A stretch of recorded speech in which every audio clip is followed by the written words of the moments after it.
Olá, boa noite. Começa agora o Sinapse ICL desta quarta-feira, dia 20 de setembro. César Calejão, boa noite para você. Boa Tudo noite, bem? Robs, tudo bem? Boa noite para nossa comunidade linda também. Vamos que vamos. Vamos que vamos, porque o STF retomou hoje, né, o julgamento do marco temporal, e aí com o voto do ministro Dias Toffoli, o placar ficou em 5-2. O julgamento vai ser retomado amanhã. E aí, César? Ao que tudo indica, são boas notícias, né? A gente tem, portanto, aí essa divisão também da Suprema Corte meio que isolando os dois bolsonaristas, o Cássio Nunes e o André Mendonça.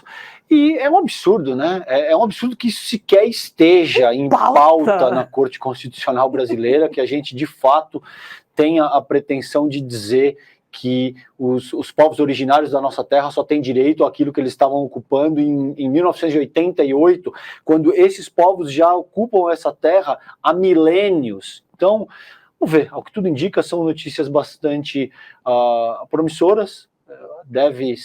A gente deve ser capaz de barrar esse retrocesso absurdo, mas também é um sinal do nosso tempo, Robs, que esse tipo de coisa sequer esteja em pauta. Vamos ver como é que votam os próximos ministros, mas é um bom sinal até aqui. Daqui a pouquinho eu vou chamar o advogado Everton Carvalho para conversar com a gente, mas antes, rapidamente, vamos falar sobre a agenda do presidente Lula em Nova York, agenda disputadíssima, né? Hoje teve Biden e também Zelensky, presidente dos Estados Unidos e presidente da Ucrânia, ou seja, dois países que estão nas manchetes há muito tempo.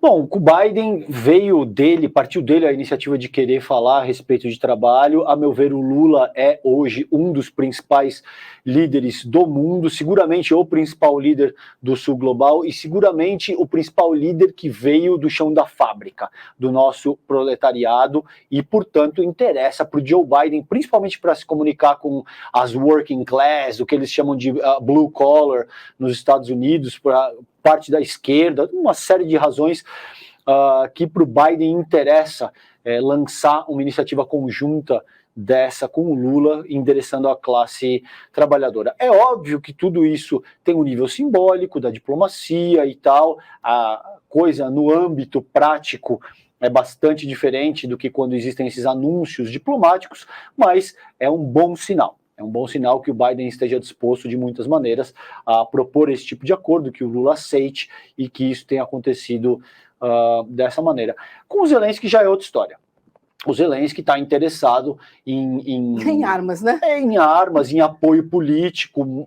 A meu ver, sobretudo no caso do Brasil, mais em apoio político. Ele quer que o Brasil, sendo o gigante que é e tendo o peso que tem junto ao Conselho das Nações, reconheça que a Rússia é um agressor unilateral que invadiu o território ucraniano e que, portanto, esse é um ato que deve ser condenado. E isso é só parte da história, Robs. A história em si é infinitamente mais complexa do que isso e remete a uma expressão do que é o maior jogo geopolítico do século XXI. O que está em jogo aí é o surgimento de um novo modelo de governança global do qual Estados Unidos, Reino Unido e os seus principais aliados ocidentais não querem ver florescer. É isso que está em jogo aí. Agora, é óbvio, o Putin é uma figura absurdamente complicada, é um autocrata, eu tenho amigos em Moscou que reconhecem tudo isso, então assim, ninguém é santo nessa história, mas a questão aqui é que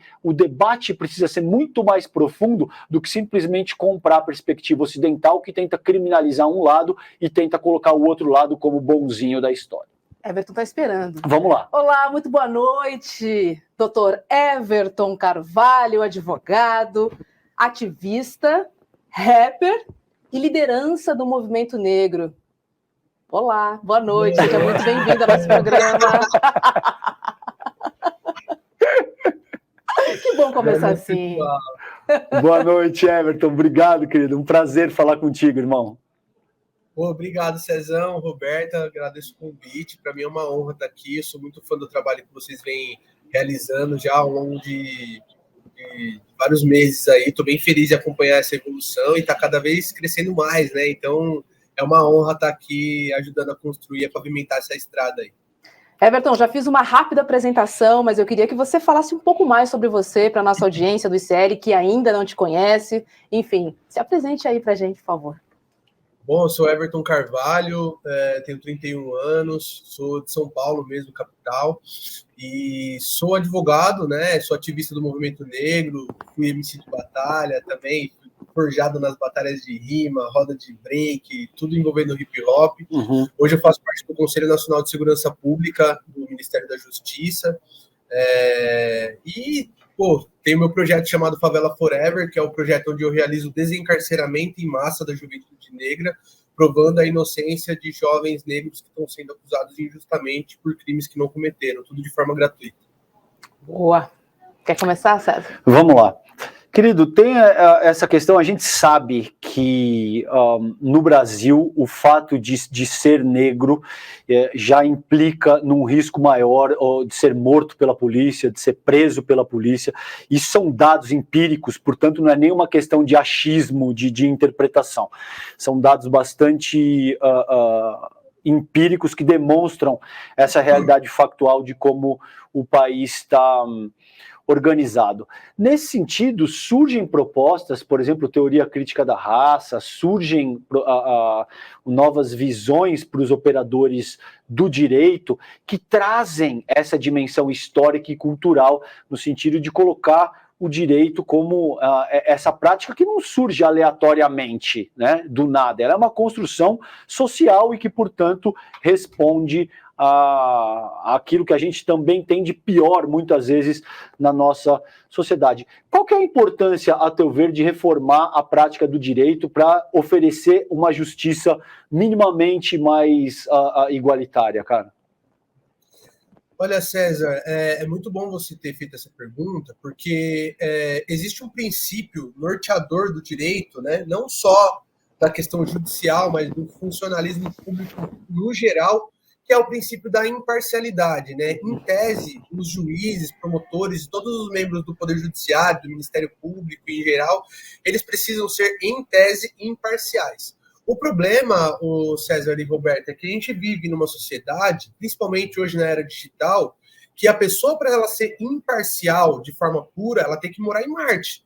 Nem os jurados no tribunal do júri conseguem ser imparciais. Então, a gente parte do pressuposto de que, limitando a nossa esfera de debate ao Tribunal de Justiça do Estado de São Paulo, vou dar um exemplo, menos de 1% dos juízes são negros. Se a gente fizer um recorte um pouco mais aprofundado, em relação à questão de gênero, a régua vai descendo ainda mais. Classe social, se você vê os juízes que são oriundos da classe operária ou de qualquer classe de base da sociedade brasileira, esse número ele é reduzido ainda mais. Então, como você vai querer que um cara que nunca andou de ônibus consiga julgar um caso envolvendo uma pessoa que anda de ônibus? Como você quer que um cara que não é negro ou que nunca pisou numa comunidade julgue um caso de racismo? Ele não tem o conhecimento empírico. Quando eu falo conhecimento empírico, não necessariamente ele precisa sentir na pele, mas ver uma vivência mesmo, de fato. A gente teve agora o julgamento da descriminalização do porte para maconha, e você vê que a Rosa Weber fala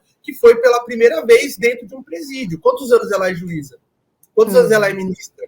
Para ela ir no presídio só agora conhecer a realidade. Então, o que sensibilizou ela foi o conhecimento empírico de entrar dentro do presídio e ver a realidade. E poucos juízes e promotores fazem isso. Então, esse sistema ele é viciado neste sentido, porque as pessoas que estão à frente desse debate com poder de decisão são pessoas que, de fato, não conhecem a realidade.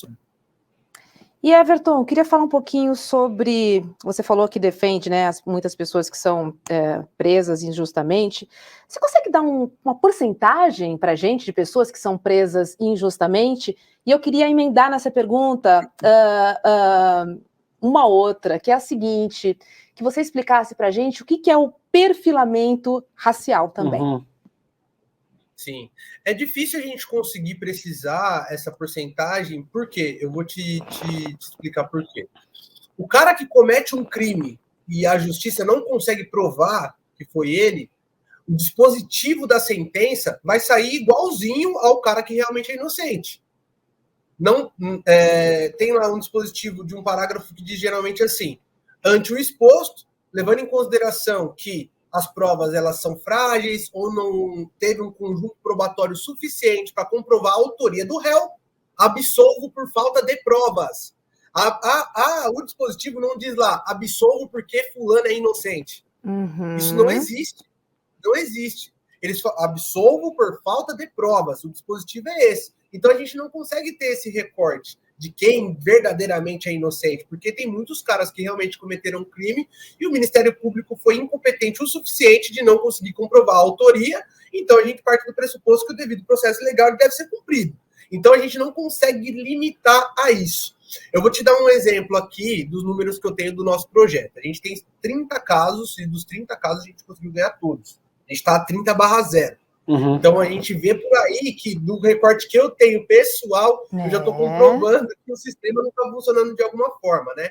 E partindo da premissa da questão do perfilamento racial, é muito interessante, né? O STF ele está julgando recentemente, o julgamento está parado agora, né? Mas sobre essa questão do perfilamento racial, que é o seguinte: o policial, para ele abordar alguém, seja quem for, preto, branco, qualquer um, ele precisa ter uma fundada suspeita. O que é a fundada suspeita? Bom, se eu estou andando na rua e eu vejo uma viatura e eu começo a me tremer, e o policial vê isso é uma fundada suspeita. Tá. O problema é que a fundada suspeita dos policiais brasileiros é olhar para uma pessoa negra e falar, essa é a fundada suspeita. Ele é um cara negro andando aqui no Morumbi. O que um cara negro de boné está fazendo aqui no Morumbi? Com certeza ele não mora aqui. Então vamos abordar ele. Esta é a fundada suspeita. Então o que está sendo discutido hoje no STF é se o policial, com base no tirocínio dele, isso mesmo, tirocínio que os policiais chamam, que é o feeling, né? O feeling policial. Tirocínio. Ele tem que ter... tirocínio, eles chamam. Se o tirocínio, ele precisa ter elementos a mais do que só o policial olhar e achar que essa pessoa é suspeita. E o que seriam esses fundamentos? Eu vou trazer o caso concreto para cá. Tá. O caso concreto que está sendo analisado no STF é de um cara que estava sentado no meio-fio, sentado. Ele estava sentado no meio-fio, parado, sentado numa quebrada. Isso é comum em quebrada, o cara ficar sentado na calçada. E ele estava com 1,7 gramas de cocaína no bolso. E o policial olhou para a cara dele, enquadrou ele, e ele foi preso e foi condenado por tráfico de drogas. E aí está sendo discutido se houve uma fundada suspeita para que o policial pudesse abordar ele, se ele estava com alguma atitude suspeita ou não. E, pasmem, a gente está perdendo, né? O STF está, até o presente momento, eu não sei agora o número da votação, não me recordo, mas está sendo reconhecido pelo STF que a fundada suspeita ela pode partir do tirocínio do policial. Não necessariamente ele precisa comprovar que o cara teve uma atitude suspeita. Ou seja, o que isso quer dizer é que o policial entende, muitas vezes gratuitamente, com base na concepção que ele tem de mundo, e interpreta que aquela pessoa é suspeita por conta de todos os preconceitos e da forma absolutamente parcial com que ele enxerga aquilo que ele chama de realidade, né? É muito subjetivo, né? Muito. Agora, todo o funcionamento social é muito subjetivo, entende? Isso é importante no que diz respeito não só a como atuam os operadores do direito, mas como funciona a seara econômica, como funciona a política, como funciona o STF. Por que, por exemplo, a gente escuta esse termo, a minha atuação é técnica? Porque isso funciona como uma espécie de... o termo é disclaimer, eu não gosto desse termo em inglês, mas como uma forma de legitimar a atuação, dizendo, não, eu não estou agindo de forma parcial. Ora, se você levantou da cama, você já está sendo parcial, porque você percebe o mundo através de determinados prismas. E aí, é isso que eu quero te perguntar, cara. Como é que, em termos de medidas práticas, dá para ver que você domina muito bem o assunto, que você tem uma capacidade reflexiva espantosa acerca do tema. O que você acha que tem efeito prático, Everton, no sentido de endereçar esse tema, que é muito complexo, considerando que a gente precisa reformular toda uma estrutura societária para que os operadores do direito também estejam incluídos nesse processo. O que a gente pode considerar, na tua perspectiva, como medidas práticas que sejam capazes de endereçar essa questão? Cara, eu vou trazer de novo, né? Eu sempre gosto de trazer casos concretos, porque eu sou um operador e um pensador da ciência jurídica, que não gosta, eu não gosto muito de ser academicista, sabe? Eu amo o academicismo, eu sou um acadêmico, porém, como eu lido com pessoas de base, o meu escritório é dentro da Coab 2 em Itaquera, propositalmente, porque eu queria que essas pessoas tivessem acesso a uma justiça de qualidade sem precisar se deslocar aos grandes centros. Então, eu sempre tento trazer para um caso concreto, que é onde a gente consegue analisar isso de fato, né? Então, eu vou trazer para uma medida que está sendo discutida agora, que é uma medida de grande importância que vai alterar completamente, olha só o que eu estou dizendo, completamente o sistema criminal penal brasileiro. Vejam, a lei de drogas, que foi sancionada em 2006, no seu artigo 28, parágrafo 2º, diz que, para determinar se a droga destinava-se a consumo pessoal, o juiz atenderá à natureza, à quantidade. O juiz, a lei não fala quanto, onde, ela diz que jogou no colo do juiz. Eu descriminalizo o usuário, porém eu coloco no colo do juiz para dizer se a substância apreendida, o local e as condições em que se desenvolveu a ação, as circunstâncias sociais e pessoais do agente e a conduta e os antecedentes do agente. Então vejam, se a lei de drogas ela fala o seguinte, que o juiz, da cabeça dele, ele vai analisar o caso concreto, não existe uma quantidade específica, se é grama ou quilo. O juiz, da cabeça dele, ele vai olhar o caso concreto, onde foi que aconteceu aquilo, quem fez aquilo, e ele vai dizer quem é traficante e quem é usuário. Não existe na lei de drogas parâmetros objetivos que diferenciam isso. Jogaram no colo do juiz. Desde 2006, nós estamos vivenciando isso. O STF está julgando a descriminalização do porte apenas, então somente, de maconha. Com isso, o que está sendo discutido lá? Que, a partir de agora, não vai mudar o tipo penal. O parágrafo, esse parágrafo 2º da lei de drogas, do artigo 28, vai continuar o mesmo. O que o STF está decidindo nesse habeas corpus é que os juízes eles vão ter que observar isso, eles vão ter que observar a quantidade da droga, onde e como. Vejam, o Barroso ele falou 200 gramas de maconha, até 200 gramas. O Alexandre de Moraes, ministro Alexandre de Moraes, até 60 gramas e 6 plantas fêmea. Vai ser considerado usuário. Vejam que eles estão tentando modular de uma forma onde a gente consiga ter um parâmetro. Quem deveria ter feito isso lá em 2006? O Poder Legislativo. Mas ele, por preguiça e por celeridade, porque em 2006, eu não sei se vocês vão lembrar, mas estava tendo uma onda de violência envolvendo o tráfico de drogas muito grande. E o Lula sancionou a lei de drogas por uma pressão social e do parlamento, porque estava acontecendo essa onda. Então, tirou-se, né, aquela questão do usuário ser um criminoso, porém jogou no colo do juiz. Então, o juiz, ele hoje vê um cara como esse, da questão do perfilamento racial, ele diz que um cara com 1,7 gramas de cocaína, ele pode ser considerado traficante. Então, este tipo de ação, envolvendo o Poder Judiciário, descriminalizando o porte de maconha para consumo pessoal e criando parâmetros objetivos, é de uma sensibilidade, de uma importância tão grande, porque em 2006 nós éramos 308 mil pessoas presas. Em 2023, nós somos 930 mil pessoas presas. A maior parte das pessoas encarceradas hoje são através da lei de drogas. E se você começar a fazer o recorte ainda mais aprofundado, os pretos e pobres que foram condenados com base na lei de drogas estavam portando menos de 25 gramas de maconha. Então, quando o STF cria esse parâmetro objetivo, ele muda completamente uma cadeia sistemática.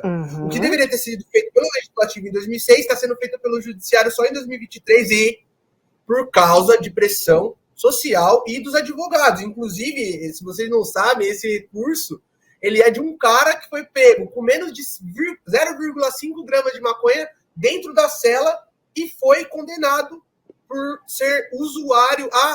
E aí não é uma prisão restritiva de liberdade, é uma prisão restritiva de direitos. Então, quando você descriminaliza e cria parâmetros, você consegue, de fato, trazer uma inovação para a sociedade, que é isso que a STF está fazendo agora. Everton, queria falar um pouco sobre segurança pública, né? A gente tem visto nos jornais e notícias da Bahia que são dramáticas, né? Quantidade de pessoas morrendo, enfim, situação muito difícil que já acontece há anos, né? Não podemos dizer que é uma situação de agora. E a gente está falando de um governo de esquerda, do PT. Queria te ouvir sobre o posicionamento da esquerda em relação a políticas públicas, política de segurança pública, porque a sensação que a gente tem é que a direita tem resposta para tudo. São respostas vagas, rasas, que não levam a lugar nenhum, mas ela tem resposta para tudo. E aí, quando a gente não tem resposta de um lado, qualquer coisa que você fala do outro acaba levando. Eu tenho essa sensação. Eu queria te ouvir sobre segurança pública em relação à esquerda e à direita também, por favor. Olha, eu na pré-campanha eleitoral para a presidência da República, eu estive num jantar com o próprio presidente Lula e estavam várias outras personalidades do movimento negro, várias, de nomes brabos, assim. Tava todo mundo lá nesse jantar. E eu fui o único, eu e o Mano Brown foram os únicos que perguntaram sobre segurança pública. O resto da galera tava falando de cultura, não sei o que, tal, e pá. Ok, tudo bem.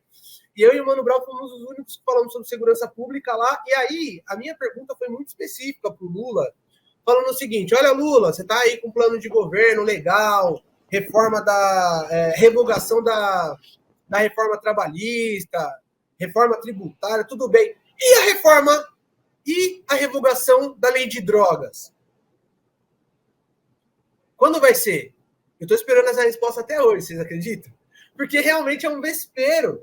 A gente consegue contar no dedo quantos políticos de esquerda que a sua pauta principal é segurança pública. E aí vão dizer, né? Não, mas quando nós estamos falando de oferecer mais escolas, nós também estamos falando de segurança pública, porque com mais escolas, consequentemente, tudo bem. Só que a gente está falando de uma formação de base. E o que a gente faz com os caras que já estão inseridos nessa realidade? O que a gente faz com os policiais que estão patrulhando? É isso que falta, ter coragem de debater isso de uma forma séria. Gente, a gente está falando... De novo, eu volto aqui para o meu local de fala, que é São Paulo.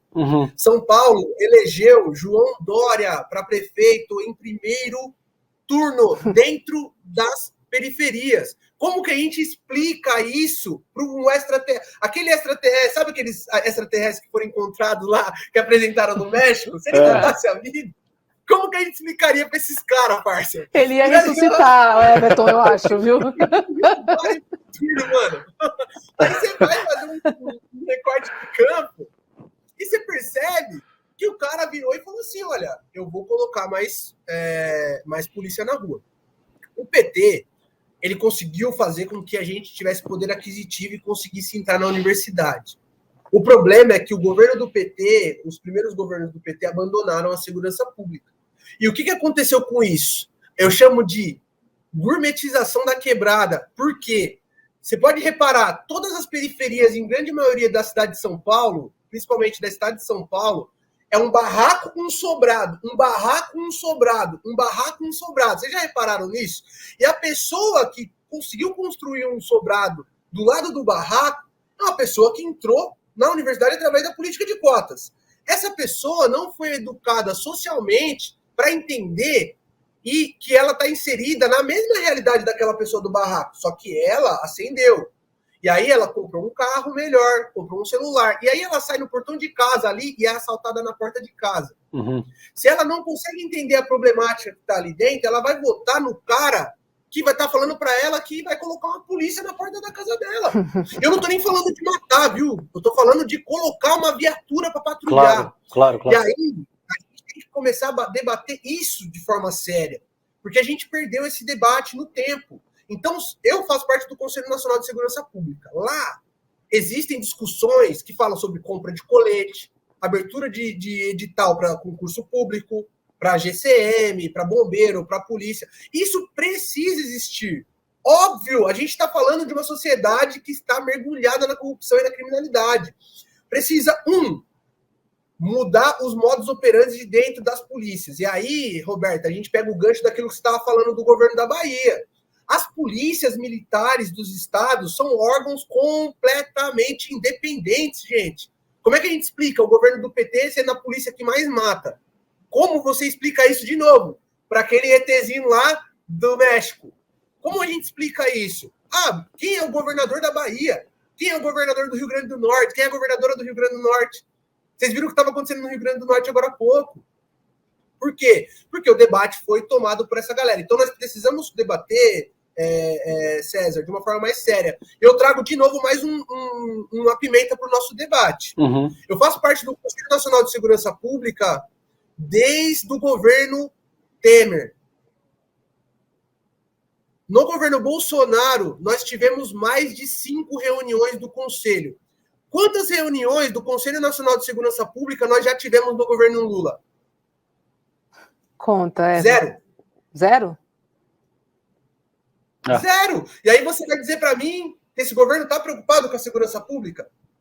O governo anterior teve mais de 3 por ano, 2 por ano. E a gente é um conselho gigantesco, com os chefes da Polícia Militar, de todos os estados, Guarda Civil, tudo, Polícia Federal, Rodoviária, tudo está lá. E lá era discutido essas diretrizes orçamentárias, de base, de treinamento das polícias. E isso que me preocupa, porque o governo Lula não convocou uma reunião desse conselho.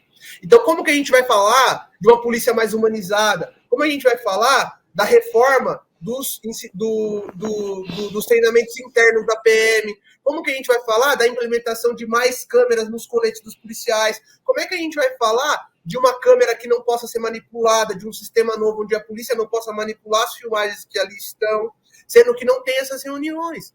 Então, a gente vai e volta de novo. Vamos falar, beleza, da educação. Beleza. Esse cara que está lá com 8 anos de idade, que você vai dar oportunidade para ele, ele não vai se tornar um assassino com 16. Só que os assassinos e os caras que já estão no tráfico de agora, o que a gente faz com esses caras? Não, muito bom. A Roberta eu e Rob estamos juntos aí faz meses, acho que agora 6, 7 meses, e quantas vezes você já me ouviu trabalhar esse tema exatamente sobre esse prisma? Genial a tua fala, cara, concordo contigo, acho que é um tema no qual a esquerda não sabe, não quer, uma série de coisas. César, porque é um enfrentamento. E que precisa ser trabalhado, de fato. Agora, Everton, cara, tem uma questão que eu quero abordar contigo, que é política institucional. Te ouvindo falar, eu noto o seguinte, cara, que além de ser muito eloquente, além de ser muito preparado e além de ser muito capaz, você também faz algo que é muito difícil, Robes, que é utilizar uma linguagem típica das quebradas, entendeu? Então, isso é muito difícil, porque geralmente o cara que tem esse domínio, que tem essa vivência, ele não tem a propriedade do Everton, entende? E geralmente o cara que tem a propriedade que o Everton tem, não sabe falar a linguagem da quebrada, e aí, consequentemente, também não se comunica com a população de forma mais ampla, porque é percebido de uma maneira elitista, de uma maneira segregatória. Você tem pretensão, cara, acho que você já concorreu a um cargo eletivo, né? E se você tem pretensão de se lançar ano que vem para as eleições municipais, conta um pouquinho pra gente isso aí. Cara, é um ponto bem sensível para mim, porque, e aí eu vou ao encontro da sua pergunta, que é o seguinte: eu fui candidato a deputado estadual pelo PCdoB, eu sou do PCdoB. Tá. E aí, cara, uma coisa que me despertou, e é algo que eu venho falando em todos os locais que eu tenho oportunidade de falar, que é o seguinte, o César e Roberto, com todo o respeito do mundo, entendam bem o que eu vou dizer agora. Nós, enquanto sociedade brasileira, conseguimos eleger mulheres, poucas, mas tem mulheres, elegemos mulheres negras, pouquíssimas, mas elegemos algumas mulheres negras, conseguimos eleger, pasmem, mulheres trans negras, mas nós não conseguimos eleger homens negros periféricos. Não existe. Se você pegar, você conta nos dedos talvez de uma mão, no máximo 2, assim, no Brasil todo, quantos parlamentares homens negros progressistas de esquerdas foram eleitos. Por quê? Porque nós somos vistos, irmão, como a escória da sociedade. Nós precisamos nos provar muito mais além para poder ter algum tipo de perspectiva, e eu vou mostrar para vocês como isso aconteceu. Quando eu estava fazendo campanha política, o meu card de campanha tinha mais de 10 projetos de lei, irmão, redigidos por mim. Não é projeto de ideias, projetos prontos. Eu tenho mais de 10 projetos de lei escritos por mim. Eu fui assessor parlamentar da Érica Malunguinho, primeira deputada estadual trans da história. Fui assessor parlamentar da Isa Pena, que era uma deputada estadual também aqui de São Paulo, uma mulher braba, feminista e tudo mais. Eu era o cara que cuidava do jurídico, dos gabinetes, e eu redigi projetos de lei, tanto para uma quanto para outra, como assessor. Então, eu tenho o domínio técnico para isso. Então, eu redigi vários projetos de lei e eu dominava eles na ponta da língua. Você imagina só, eu na Avenida Paulista ou lá no Grajaú, panfletando, e a pessoa pegava o meu panfleto e perguntava: por que eu tenho que votar em você? Qual que é o seu projeto de lei? Pô, eu parava toda a panfletagem para ficar 5 minutos explicando para essa uma pessoa cada projeto meu. Eu virava, esse projeto aqui, a gente vai fazer tal coisa, assim. A pessoa virava para mim e falava, pô, legal, pô, muito bom, mas eu vou votar na fulana de tal porque ela é mulher. Não, beleza, tudo bem, você tem que votar mesmo em mulheres, mas quais são os projetos dela? Não sei, eu vou votar nela porque ela é mulher. Tudo bem, é muito louvável você votar, mas você percebe a dificuldade que um homem negro tem para poder acessar qualquer coisa na sociedade? Não dizendo que as mulheres trans não têm. Todo mundo tem muitos problemas. Só que essas pessoas, as mulheres, essas minorias, conseguiram furar uma bolha social onde elas conseguiram ter acesso com o simples fato de serem. Eu sou uma mulher, então por isso eu mereço seu voto. O homem negro não recebe um voto por ser um homem negro. Vocês conseguiram entender claro. O que eu estou dizendo? Sim, sim. A minha existência não gera voto. A existência de uma mulher negra gera o voto porque ela representa muita coisa. Por ser uma mulher negra, ela é mãe, ela é avó, ela é filha, ela representa muita coisa. A mulher negra representa muita coisa existindo. Isso é louvável, ela ganhar um voto por ser. Eu não ganho um voto por ser. Nada. O que eu ganho é desprezo e medo. Por ser, por existir. Então, partindo desse pressuposto, eu trago números novamente. Na legislatura anterior, nós tivemos 95 deputados estaduais. Apenas um era um homem negro e ele era bolsonarista. Quantos deputados federais nós temos negros, progressista? Vicentinho, qual mais? Homem. Oh.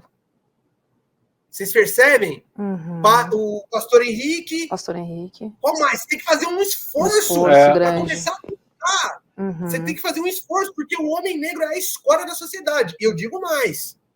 O homem negro, ele tem toda essa estigmatização, essa violência e esse encarceramento em massa, porque o homem negro é o único ser capaz de derrubar o patriarcado branco. A mulher negra, ela tem o poder de acessar e debater e disputar, só que ela ainda não tem, talvez um dia tenha, e eu oro para isso, mas ela ainda não tem esse poder de derrubar o patriarcado branco, porque o machismo, por mais que eu seja um homem negro e tenho meus problemas, eu sou homem. Então eu ainda tenho essa força do machismo, esse privilégio do machismo, que não é o mesmo do homem, em algum momento derrubar esse patriarcado branco. É exatamente por isso que a sociedade faz todo esse esforço para encarcerar e matar o homem negro, porque não preciso nem dizer que nós somos os que mais morremos e os que mais são encarcerados nesse país. Então, cara, voltando à questão da elegibilidade, isso foi uma coisa que me deixou muito triste. Mesmo sem recurso, mesmo sendo todo esse problema,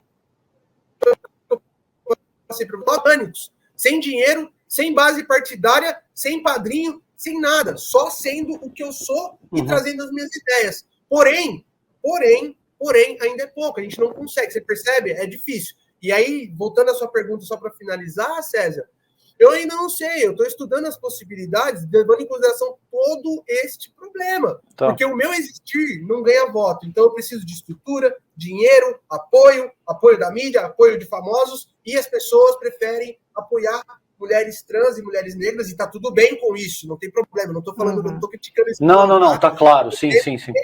Não apoiam homens negros pela nossa existência em si. Sim. Interessante, bem interessante, né?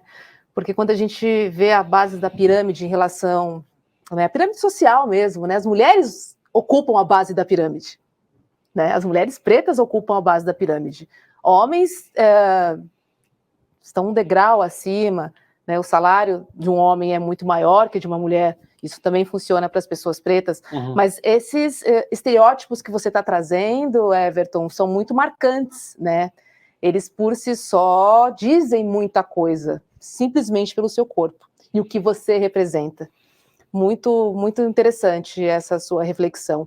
Eu queria voltar a falar um pouquinho do seu... Viu, por isso. Muito, não, muito, é interessante, porque na verdade é um paradoxo que a gente está falando aqui, né, Everton? Assim, existem muitas nuances nessa sua defesa em relação aos homens pretos, assim como eu também tenho em relação às mulheres pretas, e aí eu incluo as mulheres pretas trans também, obviamente. Mas faz muito sentido os argumentos que você traz, que enriquecem muito o nosso debate, principalmente a nossa reflexão. E posso fazer um parênteses aí também? Eu imagino que você seja muito criticado nesse sentido, porque você está explorando a integralidade de uma questão que, via de regra, muitas vezes as pessoas percebem de uma maneira mais homogênea. Entende? É mais fácil para, por exemplo, se você é negro, simplesmente avançar o argumento de que a luta é contra os brancos, por exemplo. O processo de emancipação tem que acontecer única e exclusivamente contra os brancos. Na medida em que você ressalta conflitos dessa ordem, que remetem a disputas internas mesmo. Quando você vai concorrer por um cargo eletivo, e você vai concorrer contra uma outra mulher negra ou contra uma mulher trans, é um modelo de sociabilidade que é elitista. E que tem filigranas aí, entende? A serem... Óbvio que aí vai surgir toda uma crítica que está dizendo, olha, essa vaga tem que ser minha porque eu mereço mais por direito, e está todo mundo brigando por espaço. Via de regra, é esse nível de integralidade que gera esse tipo de reação. De que não, você está sendo machista, não, você não está reconhecendo a luta das suas irmãs, não, etc. e tal. Então eu imagino que você enfrente muita resistência e muitas críticas, mas eu acho que é em virtude da complexidade do processo que você está trabalhando aí. Posso botar uma pimentinha aqui, Everton? Você não acha que todo esse estereótipo é uma consequência da própria atitude do homem preto em relação à vida, em relação à casa, em relação à mulher? Né? Porque se a gente também traça um paralelo, né, enfim, agora ampliando bem, né, falando sobre mulheres, né, as mulheres são as rainhas do lar em todos os sentidos, né, elas cuidam do lar, elas sustentam o lar, o homem sai de casa, né, acho que tem essa questão. Tem uma outra questão também, Everton, que eu acho que é importante e que a gente fala muito, principalmente no movimento negro, né, é que você vê muito mais, né, posso ser criticada aqui também, mas você vê muito mais mulheres que têm relacionamentos com homens pretos e que buscam esse tipo de relacionamento, do que homens que acham que ter ou ser casado com uma mulher branca é um verdadeiro troféu. É um sinal de status. Assim, e aí, por isso que eu estou te falando, seria então isso uma consequência das próprias atitudes do homem preto perante a sociedade? É muito doido isso, a gente refletir sobre essa questão, né? Com certeza, né? A gente tem que refletir sobre quem nós somos, o que a gente está fazendo, né? Enquanto ser pensante, mas a resposta para a sua pergunta, ela é direta. A gente não conseguiu atingir o patamar que as mulheres negras e as mulheres trans estão porque o homem negro ainda não atingiu esse nível de maturidade e organização. As mulheres negras são extremamente organizadas, extremamente unidas, extremamente competentes e extremamente pensantes. Enquanto nós, homens negros, ainda estamos travando briga de gladiador, de ego, pancadaria, treta, estamos dando tiro um no outro. A gente está dando tiros um no outro. A gente já está nesse nível de barbárie. Porque a gente não se entende, porque a gente é colocado na panela de pressão estatal que chacoalha a gente ali dentro e coloca que precisa ter um único homem negro que vai se sobressair. O resto tem tudo que se fuder. Então, tipo, a gente ainda tá nesse negócio. Enquanto a mulher negra e a mulher trans já entendeu que a união e a organização vai fazer com que elas consigam persistir, existir, sobreviver alcançar e conquistar. Por isso vocês estão sendo mais eleitas, vocês estão conseguindo cargos em trainee, as empresas estão abrindo mais processos de trainee e de inclusão para mulheres negras e mulheres trans do que homens negros no geral, porque realmente existe uma organização que vocês conseguiram conquistar ao longo dos séculos que a gente ainda não conseguiu por questões sociais e muito intrínsecas e específicas que acometem a gente, que é o encarceramento em massa, a questão de, sabe, a mortalidade e tudo que gera a testosterona que ferra a gente, né, César? Que o bagulho é louco, tá ligado? Então, tudo isso é um combo. Que a gente esteja atrás. Então, a mulher negra, ela estava atrás do homem negro, se organizou, se emancipou, entre aspas, porque ainda a gente tem muito a evoluir, conseguiu, em questão de organização social e intelectual, avançar. Hoje a gente se fala mais de mulheres negras intelectuais do que homens. A gente vê muito mais citações de mulheres negras do que de homens negros, na parte acadêmica mesmo.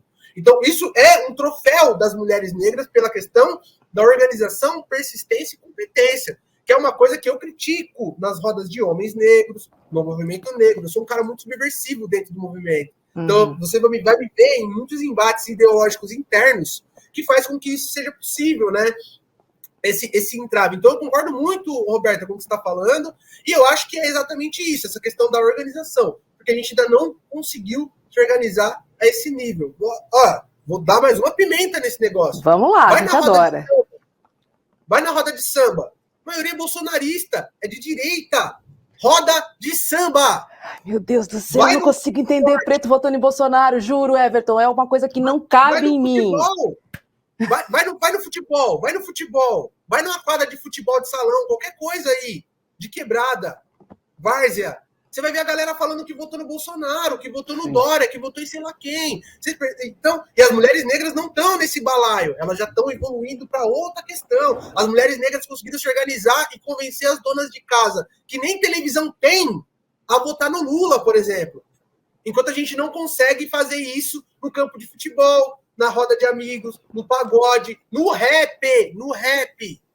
Você tá entendendo? Então, acho que é isso que explica um pouco disso, Roberta. A competência e a organização das mulheres negras à frente da gente. Obrigada, Everton. Muito obrigada, viu? Muito obrigada. Não, ótimo ponto. E assim, é exatamente esse tipo de conversa que a gente gosta de ter no Sinapse, cara. A gente não gosta de coisas prontas, no qual a gente só levanta a bola para o entrevistado cortar de uma maneira muito, assim, estéril, entendeu? Aqui não é vôlei, Everton. Aqui não tem jogo de vôlei, meu cara. Não, e esse tipo de debate que é um debate difícil, é um debate no qual você precisa se arriscar para assumir uma postura, assim como Everton se arriscou, assim como você se arriscou, sim, assim como eu me arrisquei. As falas podem ser criticadas se elas forem avaliadas de determinada perspectiva, mas, em última análise, a meu ver, é isso que rende um bom debate, entendeu? Você precisa refletir criticamente acerca do tema e se colocar de forma corajosa. Então, acho que essa é a proposta exatamente do Sinapse. Muito bom. Muito bom. É o nome do programa, né? Temos que fazer jus ao nome do programa. Exatamente. A gente pode voltar a falar um pouquinho do seu projeto, Favela Forever, que é um projeto, assim, encantador, né? Porque ele proporciona acesso à justiça a pessoas, né, empobrecidas, né? Pessoas que, teoricamente, não teriam como se defender. Eu queria entender contigo, Everton, os seus clientes são pessoas de baixa renda, mas eles podem, eventualmente, serem culpados, eles são inocentes. Queria entender se é a custo zero, mas se for a custo zero, eles também não é o seu trabalho? Como é que sobrevive o projeto? Como é que tudo se encaixa, hein? É uma grande salada. Mas, na realidade, o projeto ele só advoga para pessoas inocentes e pobres, né? Tá. A gente não advoga para quem realmente cometeu os crimes. Isso eu estou falando do projeto. Existe o Everton, o escritório Advocacia Carvalho, certo, que é um escritório de advocacia como qualquer outro, que é onde eu cobro meus honorários para trabalhar. Tá. Eu não advogo no criminal ganhando dinheiro. Tá? Eu sou advogado de artistas, eu sou civilista, eu trabalho com direito de imagem, eu trabalho com contratos, eu advogo para muitos artistas do rap, do funk, do trap, vários artistas de grandes nomes aí da música e tudo mais. e advogo em várias causas indenizatórias em geral, né? Então a gente está envolvido em várias outras causas e tem os advogados que são prestadores de serviço nosso que faz as outras áreas, trabalhista, não sei o quê, não sei o quê, não sei o quê. O projeto é um local onde eu pratico a minha militância, onde eu devolvo para a sociedade aquilo que o Estado me deu. O Estado me deu uma bolsa de estudos, então eu acho justo eu devolver para a sociedade aquilo que o Estado me deu. E mesmo que o Estado não tivesse me dado nada, é uma essência minha querer ajudar as pessoas, desde sempre foi assim. Então, eu sigo os passos do Luiz Gama, né? Que tentou e teve êxito na sua jornada, e eu acredito que eu sou a continuação do trabalho dele. Eu acho que talvez eu seja o sonho do Luiz Gama, né? Acho que quando aquele negrão tava lá, mano, andando suado pra cacete, daquele calor, aquela época braba, ele pensava, pô, tô fazendo isso aqui pra um dia os outros irmãos continuar fazendo isso e fazendo isso e fazendo isso até a gente ter a emancipação plena. Então eu penso que quando eu morrer, outras pessoas vão ficar no meu lugar e vão continuar fazendo isso até que a gente consiga a emancipação real. Eu não vou ver a mudança. Eu sou sincero nisso, né? Eu não vou ver a mudança. Mas eu acredito que é uma semente plantada para que outras plantas continuam, de preferência de cannabis, continuam crescendo aí para continuar fazendo essa parada. Então não ganho nada, é custo zero real, dinheiro do meu próprio bolso. Inclusive já tive que vender um carro que eu gostava, eu adorava aquele carro. Era um carro muito BMW bravo. Tá ligado, né, César? BMW brava, você sabe como é que é? Eu não conheço nada disso. Eu não conheço nada de carro, cara. Imagina o meu coração quando eu tive que vender esse carro. Sofreu. Tá vendo, Everton? Enquanto a gente tá ali na labuta, vocês estão falando de carro e vendo futebol. Não, eu não manjo nada de carro, isso, olha só, honesto. Tá vendo? Eu sei que é um arquétipo e tal, mas eu não manjo nada de carro. Mano, deu mole, deu mole. Barato, não, mas eu gosto Boa. Gosto da máquina. Claro. Falar pra mim, o que é o que eu sei que é do carro? Sem nada, sei de direito. Sim. Mas é isso, é custo zero, assim, eu sobrevivo de outro jeito, né? E até por isso que a gente não consegue pegar mais casos. Por exemplo, só hoje chegou 4. Tá. Eu queria ter fôlego para pegar todos, mas Sim. Como é que eu sobrevivo? Exatamente, como é que eu pago as minhas contas no mês, né? E o boleto então, chega. Um dia alguém conseguir financiar o projeto para eu viver só fazendo isso e conseguir bancar a minha vida, assim. Um dia, quem sabe, o instituto seja criado aí. Mas por enquanto é só o sonho, né? Boa. Vamos falar de rap, vai? Vamos. Muito legal. Tem essa questão que você colocou na pauta aí, né, do hip hop tá completando 50 anos, e a Hobbs colocou aqui, achei muito bom, que a música dos Racionais, Diário de um Detento, passou a ser aceita como obra literária para fins de remissão de pena, é isso mesmo, né? Como é que funciona isso, cara? Qual que é a importância do trabalho dos Racionais, do Mano Brown? O Mano Brown é o maior embaixador das periferias, do país e, quiçá, do mundo, né, mano? E conta pra gente um pouquinho, como é que você vê a importância desse processo aí? Como é que se dá essa questão da remissão da pena através dessa obra, cara? É algo que já deveria ter sido feito faz tempo, né? Na realidade, o hip hop salvou minha vida, né? Como eu falei lá atrás, eu fui forjado nas batalhas de rima. Eu sou fundador de uma das batalhas de MC mais antigas do estado de São Paulo. Então eu cresci fazendo freestyle, né? Como chama, Everton? Como chama a batalha? A Arena MC. Arena MC, lá em Mogi das Cruzes. Boa. Arena MC, lá em Mogi das Cruzes, extremo leste aí aqui do estado de São Paulo. Então eu cresci, o rap salvou minha vida, né? O hip hop salvou minha vida, a dança salvou minha vida. Então, depois do Luiz Gama, o Racionais. Primeiro, na verdade, o Mano Brown e o Racionais inteiro é a minha maior referência depois do Luiz Gama, porque eu conheci o Racionais primeiro. Tá. Depois eu conheci o Luiz Gama. Então... Tu botou Racionais na frente de Luiz Gama, é isso mesmo? É porque veio antes na cronologia. É mais ordem de conhecimento. Tá, perfeito. Não, ficou claro isso. Tô te tirando. Primeiro, né? Aquela coisa, você já chegou primeiro, pai. Então, eu conheci primeiro, né? Então, e, inclusive, essa música, Diário de um Detento, ela conta o dia do massacre do Carandiru. Por que aconteceu? Ela vai contando o início do dia, aqui estou, mas o dia do começo. Tanto é que ele começa... dia 23 de outubro de 1992, 8 horas da manhã. Ele começa contando quando o cara abriu o olho e tudo o que aconteceu. E O massacre do Carandiru, né? Para quem, eu não sei se vocês dois sabem, mas não sei se as pessoas que estão assistindo sabem, pouca gente sabe disso. O massacre do Carandiru, ele foi o grande responsável pela criação do PCC, do primeiro comando da capital. Se não tivesse existido o massacre do Carandiru, o PCC não existiria. Eu não sei se vocês sabem disso. Não, eu não sabia. Vou falar rápido sobre isso, porque eu acho que é importante. As pessoas talvez ficaram agora, da mesma forma que você fez, acho que as pessoas ficaram... Em 92 teve o massacre do Carandiru, no Carandiru. Depois do massacre, vários presos foram transferidos para vários presídios. Vários. E muitos dos presos que estavam no massacre do Carandiru foram transferidos para a Casa de Custódia e Tratamento de Taubaté, que é um presídio que tem lá. Lá nessa casa, nessa detenção, estavam Cezinha, estavam Geleião, estavam todos os grandes fundadores do PCC. Os caras que participaram do massacre, sobreviveram do massacre do Carandiru, eles chegaram nessa casa de custódia falando para os caras, rapaziada, mataram mais de 100 caras lá em São Paulo, na capital, e se nós não se organizar, eles vão fazer isso com nós aqui. E aí eles organizaram uma greve de fome e uma rebelião braba. Eles pegaram, mataram, fizeram um massacre, eles fizeram um massacre contra uma facção rival, e depois desse massacre eles fizeram uma greve de fome.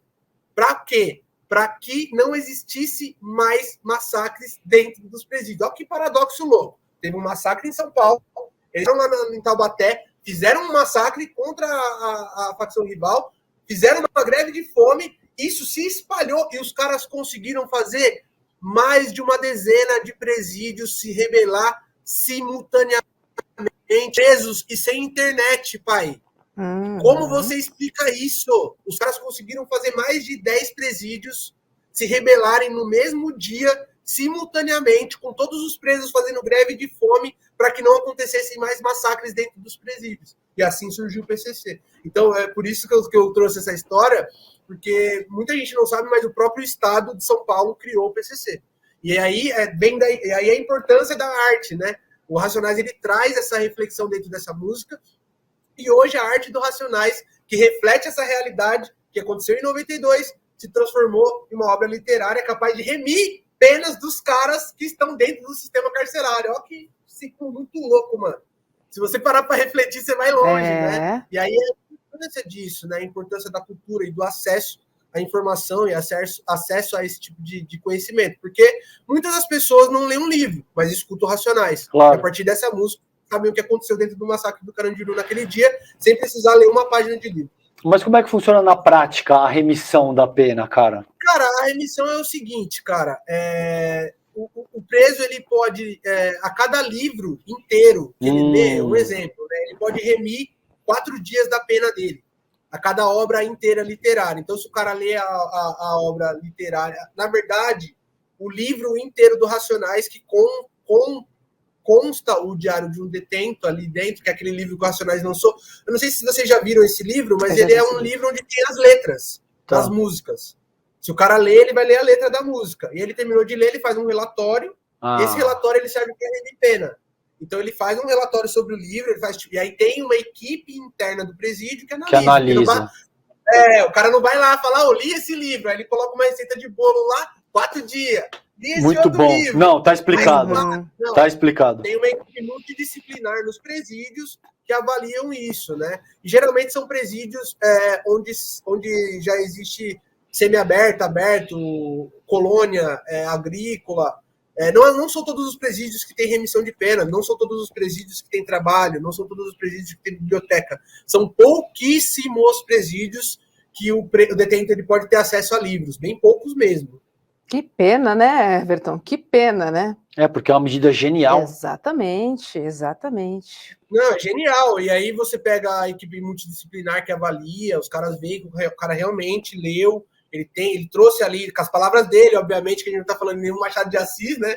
Preso ali, mas o cara, ele dá ali, o cara, porra, o maluco, peguei e tal. Só não pode meter o louco e chamar o Pequeno Príncipe de Maquiavel pra dar ruim, né? Falou bem. Meu Deus, vergonha alheia. Aí não reme pena, não, tá reprovado, vai ficar preso. Aí você pode colocar mais 10 anos depois dessa. Meu Deus. Vai puxar mais 10 anos de cana. E Everton, você como rapper e fundador de uma das batalhas aí de MCs mais antigas de São Paulo, se sentiria à vontade de fazer uma rima pra gente fechar o Sinapse de hoje? Pode rolar um momento The Voice aqui ou não? Opa, não estou pronto, deixa eu girar a cadeira aqui. Por favor, eu e o César vamos ver se viramos a cadeira para você. Vai, César. Vai. Vamos ver se a gente vira para você, então. Boa. Pode soltar. Olha o botão. Pode soltar. Essa poesia minha aqui, ó. Vai. Boa, bora. Desculpa, mãe, por não ser um filho modelo, mas o fato é que eu te vejo em mim quando eu olho no espelho, eu sou cheio de tatuagem, gerando imensa crítica, operador do direito, pensador da ciência jurídica. Meu lugar é no tribunal, argumento coeso, mas eu tô lá defendendo o réu, parça, não sendo preso. Os caras reclamam que o quarto tá bagunçado, o iPhone dá travadinha, na sua idade só tinha uns tazos e nem quarto eu tinha. Difícil de explicar, igual falar de Deus pra ateu. Em 99, Playboy era que tinha o tênis melhor que o meu. A diferença entre a quebrada e o bairro nobre é que na quebrada nós tem medo da arma na mão dos de farda e na mão de outro pobre. Pra minha mãe eu sou filho de Ogum. Para minha avó, eu sou filho de Cristo. Pro ateu, eu sou de nenhum. Para mim, eu sou filho do meu tio falecido. Ainda vivemos como os nossos pais.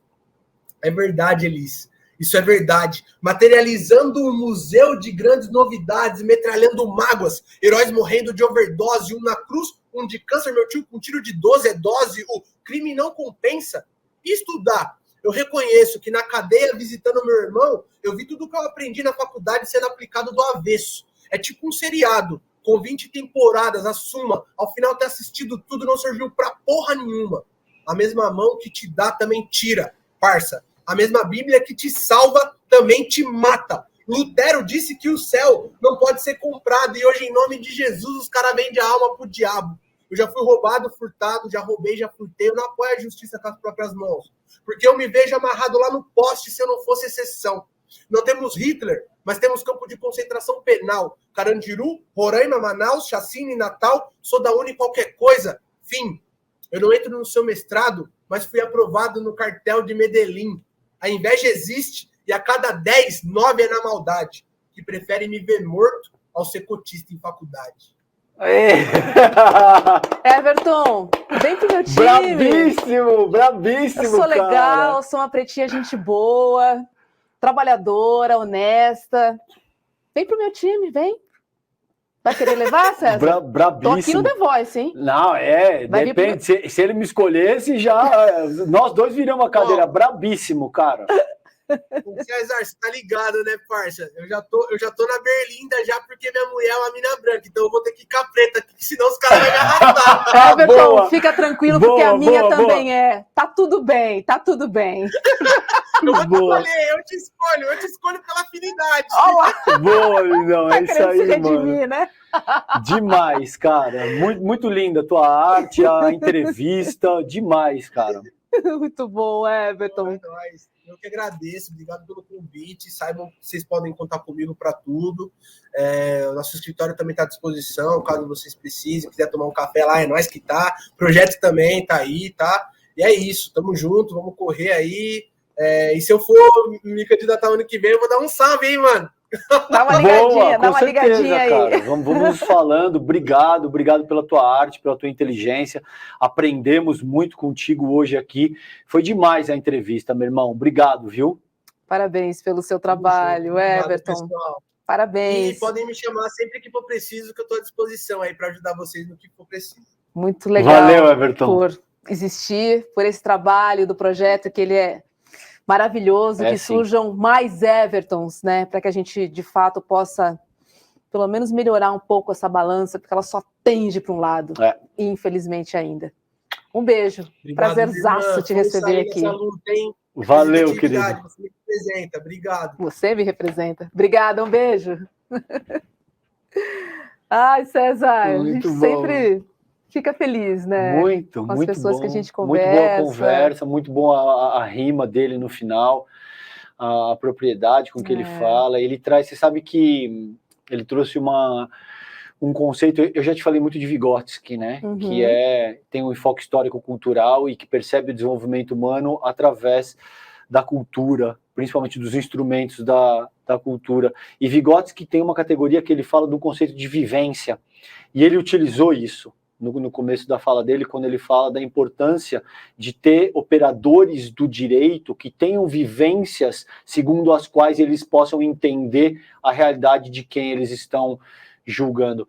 Muito bom. O Everton é uma potência, cara. Esse garoto impressionante, de fato, tudo que ele trouxe para o debate, o quanto eu aprendi com ele hoje e a beleza da arte que ele expôs para a gente agora no fim da conversa. Genial, Robes. Acho que é o mesmo argumento quando a gente fala, né, uma ministra negra no STF, porque se a gente quer justiça, ela tem que ser boa para todos, e aí não dá para falar que alguém me contou que quando chega o policial na favela acontece isso. Isso é uma situação, né? Você viver aquilo, você saber o impacto daquilo, quanto mexe com você, e o que você pode fazer para melhorar essa situação. Exatamente. É outra coisa. Não é à toa que a gente diz, você precisa estar na minha pele. É isso. Entendeu? E isso não vem do nada, né? Nada. Vamos dar uma olhadinha na programação do ICL, que começa às 7 horas da manhã. Hoje ele vai aparecer na tela. Olá, Leandro Demore. Das 7 às 8 da manhã. Hoje eu caí da cama cedo, assisti o programa do Demore, foi maravilhoso. Ele, inclusive, compartilhou o link da matéria que foi censurada pelo Arthur Lira e o nosso, né? Nosso fera aqui, tinha o link, mandou para todos os nossos companheiros aqui da comunidade, todos os ICLers receberam a reportagem também, que embora censurada, a gente compartilhou hoje com todo mundo nos grupos de WhatsApp, para quem segue o ICL. Boa. Bom, e logo depois do Leandro, tem ICL Notícias, primeira edição, com Vivian Mesquita. Eu amanhã. César Calejão e o William De Luca. Eles sempre fazem isso comigo. Mas à noite você está aqui, né? À noite eu estou aqui. Pegadinha do malandro. Beijo. Boa noite. Beijo. Até amanhã, às 7h30 da noite, aqui no nosso Sinapse, para mais um debate e mais um convidado aí, para a gente poder abordar outros assuntos. Beijo. Fiquem bem. Noite. Beijos. Até amanhã. Tchau, tchau. Confira a programação desta quarta-feira do Instituto Conhecimento Liberta. 7 da manhã, Desperta ICL. 8 da manhã, ICL Notícias, primeira edição. 10h30, Em Detalhes. 11 horas, ICL Mercado e Investimentos. E Dr. Gabriel Peters, Pierre Bourdieu. Introdução a uma Sociologia Crítica. 1 da tarde, Alemão, Módulo 2, Nível A1, com Júlia Barreiro. 3 da tarde, Mulheres Revolucionárias, com Samantha Lodge. E Provocação Histórica, com Lindener Pareto. Às 5 da tarde, Inteligência Artificial. Temas e práticas, com Nelson Aguiar. Às 6 da tarde, ICL Notícias, segunda edição. Às 7 da noite, Direitos Autorais. Crítica e Arte com Victor Gameiro Drummond. E às 7h30, Sinapse ICL. Para saber mais, acesse icl.com.br. Estresse, ansiedade, todo mundo em menor ou maior grau tem esse problema. Aí você já deve ter ouvido aquela história: ah, você tem que ser mais zen. Que tal então chamar uma das maiores lideranças zen budistas que vive no Brasil, Monja Coen, para conversar sobre esse tema? No dia 28 de setembro, uma quinta-feira, às 8 horas da noite, Monja Coen vai nos dar uma palestra sobre como vencer o estresse e a ansiedade. Uma palestra gratuita e aberta. E para você participar é só clicar no link aqui em cima ou aqui embaixo. É muito rápido, em poucos segundos você vai estar inscrito. Chame seus amigos e amigas para participar também. Ninguém pode perder essa.